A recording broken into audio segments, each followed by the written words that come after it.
If you think the passport card is either a pointless extra fee or a cheap substitute for a passport book, you're probably making one of two mistakes. In 2026, this little card can absolutely save you from DMV headaches, real ID problems, and personal privacy issues. But it can also fail you if you expect it to do a passport book's job. Listen, before you spend time and money to apply for one, let's talk about when the passport card is actually worth it, when it's not, and why 2026 changed the math a little. And real quick, if this kind of practical travel guidance is helpful, hit that like and subscribe button. For more than 20 years, U.S. Passport Service Guide has helped travelers like you make sense of passports, visas, border rules, and even document mistakes that catch people off guard. Okay, so let's start with what the passport card actually is. It's a wallet-sized U.S. passport with the same 10-year validity period for adults as a passport book. It's valid for travel by land and sea from Canada, Mexico, Bermuda, and some Caribbean countries. TSA also accepts it for domestic air travel because it's a real ID compliant ID. What it's not valid for is international travel by air, anywhere. So if you're hoping it was a cheap passport book, stop right there. It's 100% not that. It's a narrower travel document for a narrower set of circumstances. Now, here's why I think the passport card is a little more interesting in 2026 than it used to be. As of February 1st, TSA launched Confirm ID, which gives travelers without acceptable ID a $45 paid identity verification option. That fee covers a 10-day travel period. Now, it's worth noting the TSA's official Confirm ID website states that once you pay, they will, quote, then attempt to verify your identity so you can go through security. However, there's no guarantee TSA can do so. So the traveler could fork over $45, and there's a chance TSA won't be able to confirm your identity, and your travel plans are now in jeopardy. So, if you're the kind of traveler who keeps bumping into real ID problems, that one-time, I'll deal with it at the airport mindset can get expensive surprisingly fast. When you realize a passport card only costs you $30 and lasts 10 years, the math starts to look a little different. But to be clear, that does not mean everybody should run out and get a passport card. It just means the card is easier to justify now more than it was before. So, when is a passport card absolutely worth it?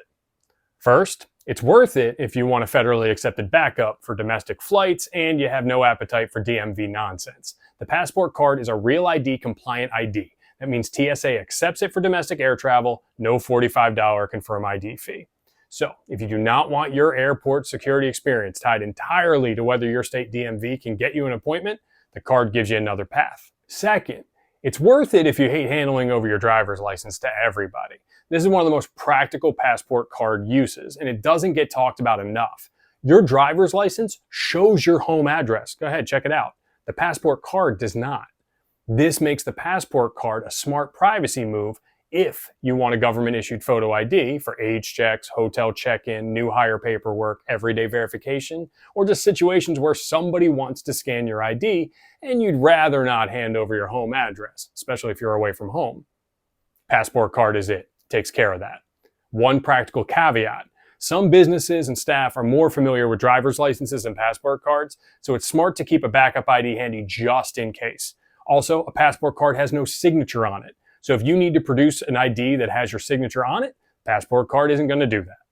Reason number 3 a passport card's worth it, it can make sense as a backup identity and citizenship document while you travel. The passport card is not valid for international flights, so it'll not get you on a plane home from another country, no matter what your reason or your emergency may be.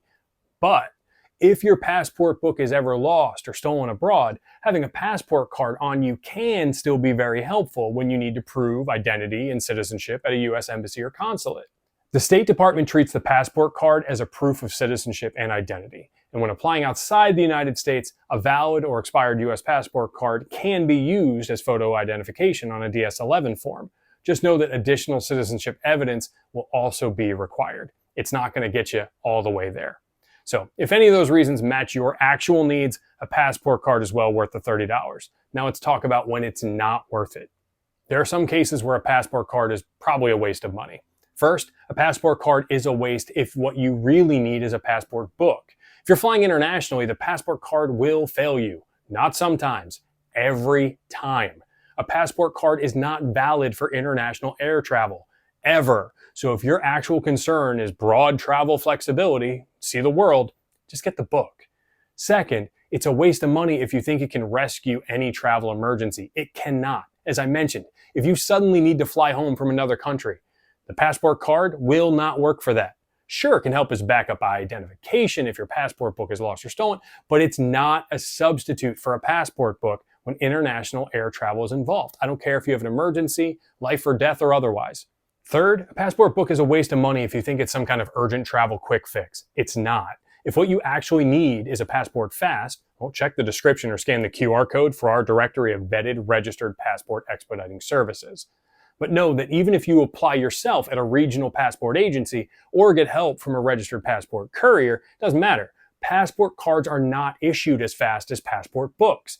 They're produced separately and they're mailed by first-class mail only. The State Department specifically says their fastest 1 to 3 day delivery that they offer for books is not available for cards. This means if your trip is right around the corner and you think the card is your fast, cheap fix, that is the wrong mindset. What this all boils down to is simple. The card is great in its lane, but it's still not a passport book. Once you expect it to cover international flights, broad itinerary changes, or like all-purpose passport book flexibility, you're setting yourself up for disappointment. So what is the smart play in 2026? If you have no passport at all and you want maximum flexibility, go ahead, get the passport book. If you want, you can apply for the book and the card at the same time on the same application. For first-time adult applicants, the card is a relatively low-cost add-on, and the execution fee is still just the $135 acceptance fee for the entire application. You don't get charged twice for getting both the book and the card. Now, if you already have a passport book and you're eligible to renew with Form DS-82, you can apply for your first passport card by mail as a renewal. You can do the reverse too. If you already have the card and want your first book by mail, you can apply using DS-82, but you cannot do that online. Check out this video for how to nail that process and the specific letter you need to include so you don't void your existing passport when you're trying to get either the book or the card. Here's a bonus tip. You can apply for either the card or the book first, then apply for the other one later using Form DS-82, and then you have staggered expiration dates. That means when you have to send one passport in for renewal next time, or it gets voided because you renewed online, you still have the other Real ID compliant document in your possession while you wait. For most Americans, the passport card is not the main document, it's the backup. If that backup role fits your actual needs, the passport card can absolutely be worth having in 2026. As always, if you have passport card questions, drop them in the comments and I'll be there to help. Safe travels.